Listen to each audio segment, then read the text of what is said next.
Hi everyone! A lot of you watched my last fanfiction video and expressed interest in seeing more. So this time we're going to be doing something different than TNG fanfiction. Today we're doing one of my favorite TV shows, and that is BBC's Doctor Who. Yes, Doctor Who, possibly, and I believe the oldest sci-fi show still running today.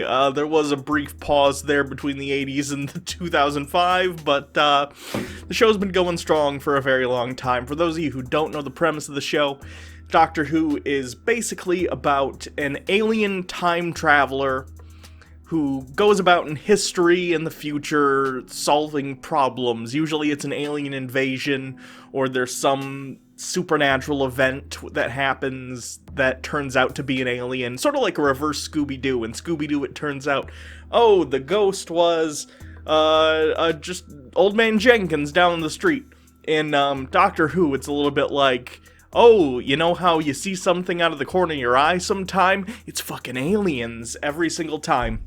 So, today we're going to be looking at some mostly bad fan fiction. One I actually think could be okay with some work, but I don't know.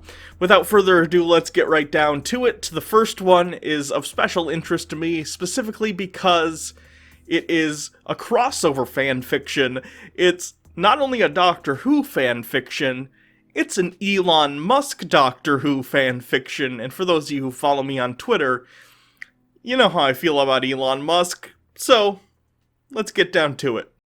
The Doctor entered the posh London flat, shaking hands with Elon. He was very excited to hear what new spacey tech Musk was working on. Go on, have a seat, Elon invited. Both the Doctor and Kate Stewart sat down in the comfy divan. Only when the Doctor did, he got a sensation, slight pressure, as well as discomfort, as his colon was not sufficiently supported by the semi-soft cushion. I understand that they're trying to do like a comedy beat here, like the cushion just isn't comfortable, but your colon isn't what supports your body when you sit on stuff. It's like your glutes in your butt. I feel like they just thought the word colon was funny, and it's not. Anyway. He half frowned, as subtly as possible. This moment, sitting in a room with the greatest entrepreneur of the 21st century, was not a good time for the Doctor to need to poo, and yet that's exactly what was happening. Oh good, we have a poop joke in the first paragraph too. Okay, so, I don't think the Doctor would think very kindly of Elon Musk for multiple reasons. Not that it matters, the Doctor's a fictional character, who cares? But especially in the past 2 or 3 seasons or so, Doctor Who has had some critiques of capitalism, kind of in Kerblam, and we also saw that in the one with Capaldi where he goes blind, and it turns out the entire space station is based on hypercapitalism, whatever. The Doctor would not be okay with Elon Musk treating his employees the way he does. Whatever. Fanfiction. Focus. Not an Elon Musk episode. Focus. In the beginning, the Doctor found it easy to listen to both Kate and Elon discuss the partnership between SpaceX and UNIT, and thoroughly ignore the continuing pressure in his bottom. It was when he shifted slightly and put his legs together to the couch that Kate turned to look at him. She raised an eyebrow at him to ask if he was alright. The Doctor simply looked away from her and turned back to face Elon again. The reaction spoke for itself. The conversation ended, and Elon stood up, getting ready to go back to headquarters with them. The Doctor hesitated to get up as he needed to apply some extra pressure against the impatient poop inside him and clench. What is with all the poop? Is the person who wrote this into poop? Because there's too much poop talk. When I picked this, I picked it because it was an Elon fan fiction. Why is there so much poop? He kept clenching as he stood up. Kate saw it clearly and realized what was wrong. She frowned in concern and didn't say anything. They had never been to his house before, so not wanting to ask the mind behind the Tesla to borrow his facilities made sense, at least in regard to the Doctor. On the way, Elon Musk had them stop at a petrol station as he needed to loo. Kate noticed the Doctor remained seated. Okay, so this is a fan fiction in which the Doctor has a meeting with Elon Musk and UNIT, but is too embarrassed to ask Elon Musk for his bathroom. Does the Doctor even poop, by the way? The Doctor is an alien with different physiology than human beings. He has two hearts, or she has two hearts now. Does the Doctor... No, that's a cheap joke. I was gonna stoop to this fanfics level and make a two buttholes joke, but you know what? You're better than that. I won't make that joke. You're welcome. I'm confounded by what the... I know for a fact muses don't exist, because no creature intent on inspiring people would put the idea of Elon Musk Doctor Who poop fanfiction. What is wrong with you people? Doctor? Kate hinted at the Doctor expectantly. He feigned ignorance as to what she was referring to. Aren't you getting out? She asked, clarifying unnecessarily. No, I'm good, the Doctor lied. Oh really? Then tell me, how exactly does restraining all muscles in your buttocks help concentration? Kate questions with skepticism. It doesn't. It is, however, crucial in preserving one's dignity when a genius billionaire philanthropist is less than 500 meters away. The Doctor has met the most famous people in history. I'm pretty sure he's met people who would be considered richer than Elon Musk. The Doctor would not be intimidated by talking or being around Elon Musk. He doesn't care. She has met the actual Nikolai Tesla. What the fuck? The Doctor rebutted exasperately, defending his choice, and at the same time admitting to his need in the privacy of Elon Muskless car. Kate rolled her eyes and dropped the argument. 10 minutes of further clenching later, they arrived back at Unit HQ. The Doctor showed Elon around, with his hands intertwined on his back, providing necessary support. Why would the Doctor... This is a canon nitpick. The Doctor doesn't know anything about modern Unit headquarters, unless this is like the third or fourth Doctor who actually worked for Unit. But they were around in the 70s and 80s, so Elon Musk wouldn't have been around. The Doctor does not know enough about Unit to show Elon Musk around. What? While Elon talked to some other Unit officers, Kate listened adamantly. The Doctor needed to sit down, so he did, on a lounge chair that allowed him to sit cross-legged with both feet under his bum. Seeing this, Kate discreetly removed herself from the conversation and approached the stubborn, self-constipating Time Lord. Why don't you go to the loo? Elon is not looking at you. He's preoccupied over there, she reminded him. He's still here, and thus will notice if I leave the room, the Doctor pointed out. And why would that matter? He doesn't know anything about your alienness that would make him believe you don't go to the toilet, Kate assured him, looking at him strictly, instructing him to get up and go. This is so confused. Okay, so Elon is meeting the Doctor as a representative of Unit with Kate Stewart. Unit, if you haven't watched Doctor Who, is essentially, a secret organization. I don't even know if they're necessarily secret. They're the United Nations Intelligence Task Force. They're the alien secret service. They're like the MIB, sort of, but not quite as knowledgeable as the MIB. They deal with alien incursions on Earth. So Elon is meeting with them, with the Doctor, but Elon doesn't know the Doctor is an alien. So why is the Doctor meeting with them in the first place? The Doctor is not an envoy of Unit. He just helps them sometimes. I keep saying he because this is referring to the Doctor as he. The Doctor is a woman currently, but this is some Doctor that's not mentioned, but it's one of the male ones. I don't know.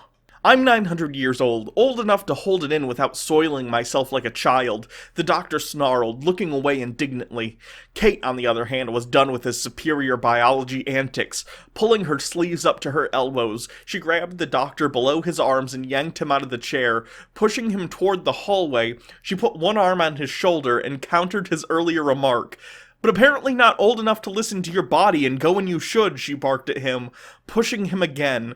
Kate put one hand on his back, forcing him to follow her down the corridor.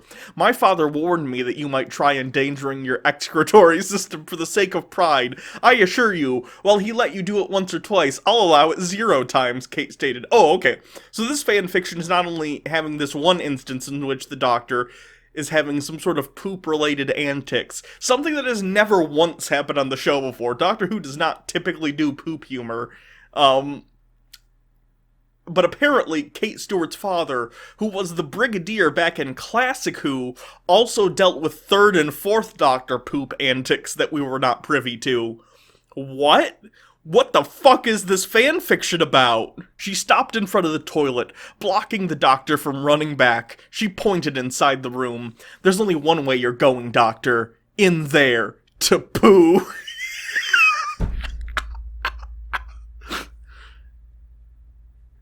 There it is. Kate instructed, giving him a look that showed that she was serious. The doctor blushed wildly and then walked obediently into the loo. He heard her leaning next to the door, so he knew he couldn't wait it out, and pretended to go. Wait, why is he pretending to go? He has to go! What? What? Just poop! Just poop, doctor! Just poop!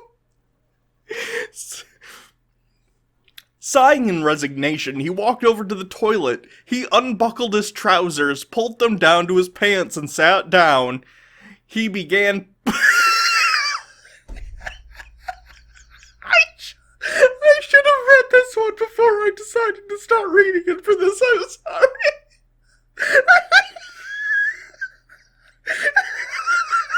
Who wrote this? What? Oh...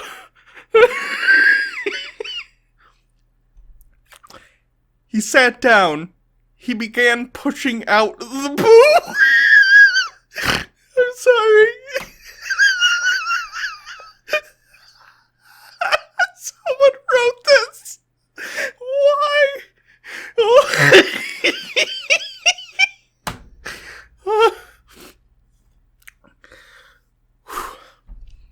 The doctor smiled in relief as the first log was released. A couple of more pushes got it all out of him. I'm sorry, I'll get through this, I promise. Making him feel wonderfully empty and light. Wiping thoroughly twice, he pushed up his trousers, flushed and washed his hands. With the slight blush of his face, he opened the door and stepped out. He smiled awkwardly at Kate. Better, she asked him kindly, much happier with him, now that he had dealt with his embarrassing issue. Yeah, I feel much better now, thanks, the doctor replied in gratitude. She smirked smugly before smiling widely with amusement and patting him on the back. They walked back to Elon. Oh, there you are. Got your stomach sorted? Elon asked casually. The doctor flushed red in embarrassment. Apparently, he had known. Yeah, the doctor said simply, rubbing the back of his head, then clearing his throat to change the topic. The end. So the punchline is that Elon knew the doctor had to poop the whole time. Why?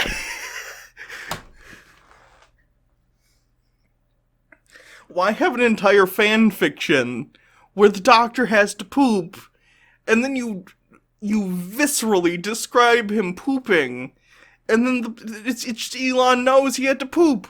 What?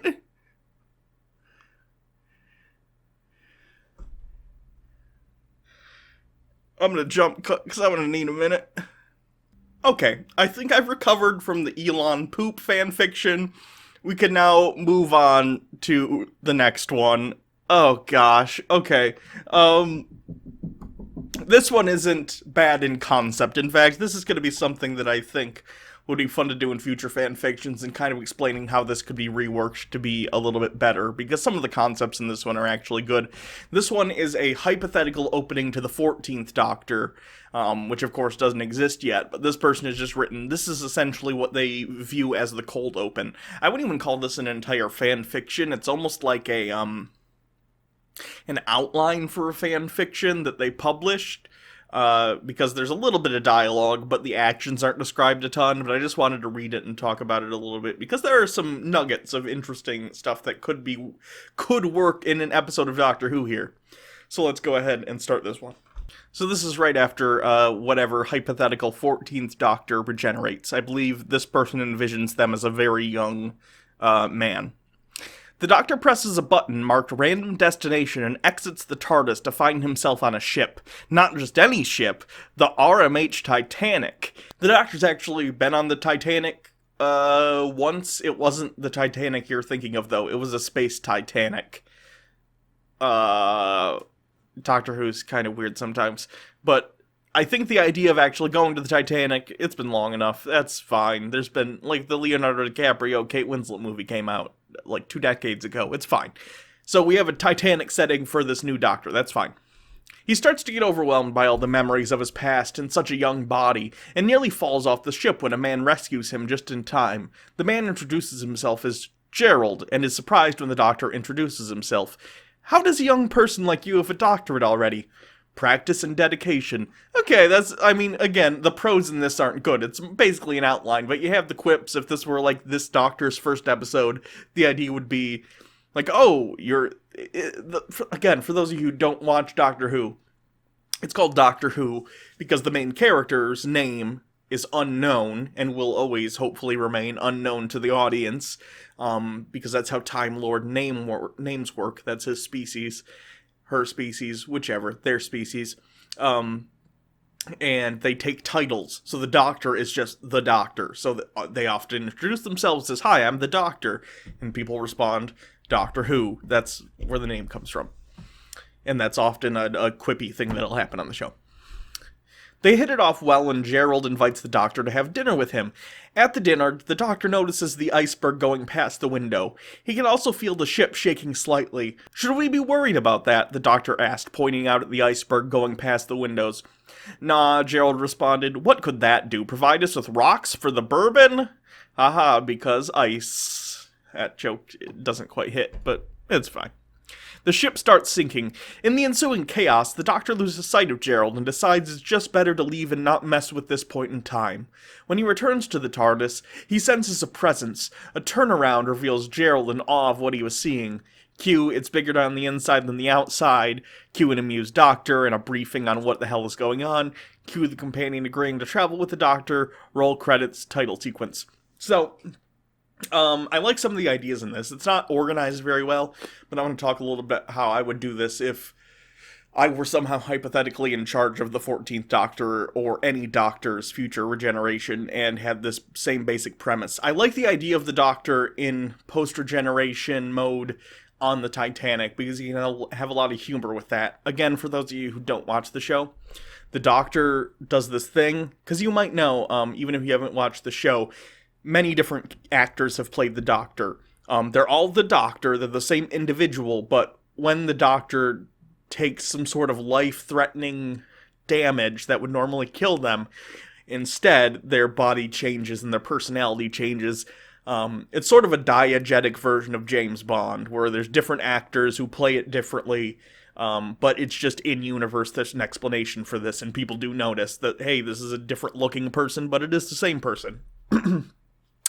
And when they're just post-regeneration, they're generally kind of loopy, they're kind of crazy, they're forgetful, they're not totally aware of who they are. So I think if you're doing Titanic First Doctor episode of a new Doctor, what you do is you have them regenerate, land on the Titanic, and in their post-regeneration, where they're still trying to figure out who they are, they're having some sort of adventure with people on the Titanic, but the Doctor can't quite remember the events of the Titanic. Like, the Doctor keeps almost remembering, like, there's something I should be remembering about this ship, or this all seems very familiar, or something, and that could be a running gag in the episode. And then, of course, by the end, the Doctor realizes, oh, this is the Titanic, we need to get off of here. And I even like the idea of the companion being someone who would have maybe died in the Titanic, or whatever, or even a survivor of the Titanic, but the Doctor plucks them out right before the sinking, and they can go on adventures or whatever. And then when there's the sad companion leaving or whatever, maybe the Doctor has to put them back on the Titanic for whatever reason. I don't know. Timey-wimey bullshit. But I do like this idea of the Doctor being on the Titanic and not necessarily remembering exactly what happens. There's a sort of dramatic irony to the fact that the audience obviously knows exactly what's going to happen, and we just are wondering, how is the Doctor going to remember? How is the Doctor going to fix this or get out of this situation? So, good premise. Very rough sketch, though. So finally, of course, the last one we're going to be doing for this episode is the necessary raunchy fan fiction, and that is the one that gets overtly flirty and more for absolutely no reason. Doctor Who has had its share of flirty moments, especially with River Song and the Doctor. River, if you haven't seen Doctor Who, turning out to be someone very close to the Doctor, has a relationship with him. And a lot of that I'm not a huge fan of, just because it's a little too... what's the word I want to use? On the nose flirty. And this takes it and dials it to 11. So it's gonna make me very uncomfortable, but here we go nonetheless. Sometimes, quite often actually, the Doctor would look at seemingly random spot in the TARDIS console room and start giggling. Neither of them really knew why he didn't say when they asked. There was also times when the giggling was directed at River, but she wouldn't answer her parents' questions either. All she did was place her hand over his mouth, which was often licked or bitten in response. The implication here being that River and the Doctor, when the other companions, Amy and Rory, are not around, are sleeping together in various places in the console room, and they're sort of giggling to each other like, haha, we did the do right over there, hee hee. Embarrassing. That has the opposite effect than what you intend, sweetie, she would always say in a sing-song voice. He'd whisper in her ear once she'd let him go, which brought a sultry chuckle to her lips. It was almost sickening to Amy. The woman running her hands over her best friend's chest was her daughter, and her other best friend, and the woman who killed her best friend twice, only to have one time be a Tesselecta, and the other time she resurrected. That all reads like fan fiction, but none of that's fan fiction. That's all Doctor Who canon, actually. So, yeah. Amy shook her head and stalked off to her room. It hurt her head to think about all that. Oh, River, you bad, bad girl. The Doctor's words came out in short breaths, almost groans. Oh, that always bothered me too, because Matt Smith is like the most childish Doctor, but he has some of the most sexually charged scenes with River, so it kind of has this, there's this uncomfortable disconnect between the sexual side of him, with it super charged with River, and the rest of him that's like, ha ha ha ha, I'm like a 12-year-old in a 1,000-year-old body, or whatever. Whatever. His hair was flopping in his face, and so was hers. The console creaked dangerously as he braced himself on her thighs, his own brushing the cold metal beneath her every few seconds. Your idea, River moaned. You can take the blame this time. He didn't answer her. He was too busy sinking his teeth sensually into the muscles on her neck and shoulder, pausing to swirl his tongue over every indentation. And you're calling me a bad girl? Those words came out in gasps. She could hardly breathe, let alone speak. They were supposed to be flying to see the birth of a star. Sexy was taking care of it, of course. She could fly herself if she really wanted to. But she liked making her thief and her baby feel useful. Well, it's technically accurate that River is a child of the TARDIS. Can we refrain from calling anyone baby while they are in the middle of having, like, sexual tension with someone? That'd be great. You're the one who uses handcuffs on me. Handcuffs? I never would have thought of. Oh, she was interrupted by his tongue tracing patterns on her neck in time to his thrusting. Oh. Again, I think Matt Smith is relatively attractive as a person. The 11th Doctor behaves like such a child normally. The idea of him, like, grinding on someone is no bueno. Her nails dug a little deeper into his shoulder, which of course spurred him on even faster. They didn't speak, not even at the end. He nearly collapsed onto the floor, and she really was quite the screamer, but neither of them uttered specific words. Once he recovered enough to stand properly, he kissed her deeply, passionately, breathlessly. They slept on the console platform that night. There was an enormous mess of blankets and pillows swathed around them, shielding them from the slick cold of the glass floor. But naturally, their naked bodies were still entangled as if they couldn't stand to be apart, even for a second. I don't understand the point of fanfiction like this. I understand, well, I understand more in-depth, straight-up Rule 34 smut fan fiction that's like, this is to get off to.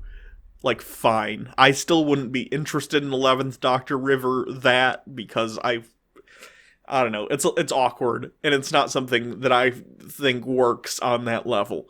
But this almost teen-rated PG-13 cut to black sex scene, and that's the entire fan fiction, is just them, like, kissing and licking each other, and then it cuts to them after the act. I guess I don't understand the purpose, except maybe a 13-year-old wrote it, and this is as much as close as they can get to, like, a erotica writing, because they don't know what they're talking about. I don't know. Not a fan. So, anyway, that's the end of the Doctor Who fan fiction episode this week. I'll do more fan fiction. At some point, I'm sure I'll return to Star Trek and Doctor Who, but I'd like to get around to doing some more stuff before I start doing part 2s on some of these. This upcoming Sunday is going to be the finale of this season of Doctor Who, so next Monday's video will probably be a review of the entire season, if anyone's interested in that, or if you want to catch up on the season so far, so that once that review comes out, you can check it out. Do so. If you didn't like last season with Chibnall, I think this season's better. It still has its low points, but I'm enjoying it so far. We'll see what happens with the finale. There's some interesting canon-related stuff that could be going on based on some leaks online that could be for ill or good. I don't know. Canon in Doctor Who's never been a big deal to me because it changes so often, and even the show doesn't take it very seriously, so whatever. I enjoy it primarily as an adventure time travel show. The deep lore, while I find it interesting, isn't key for me in terms of purity. So, I guess that's it. You can always follow me on Twitter at HannahReloaded. You can always donate to my transition fund if you want. Link in the description. I am transitioning medically, for those of you who don't know, thus the beautiful long hair and everything. But I've been on hormones for about a year at this point. I still have at least another year of those to go. And then I'm going to be doing some surgery stuff, so that'll be fun, but also terrifying, because I don't like surgery scary. If you want to help support me and Jake in general, there's also a Patreon if you want to be a regular supporter. Other than that, I think that's it. Until next time, see you guys later.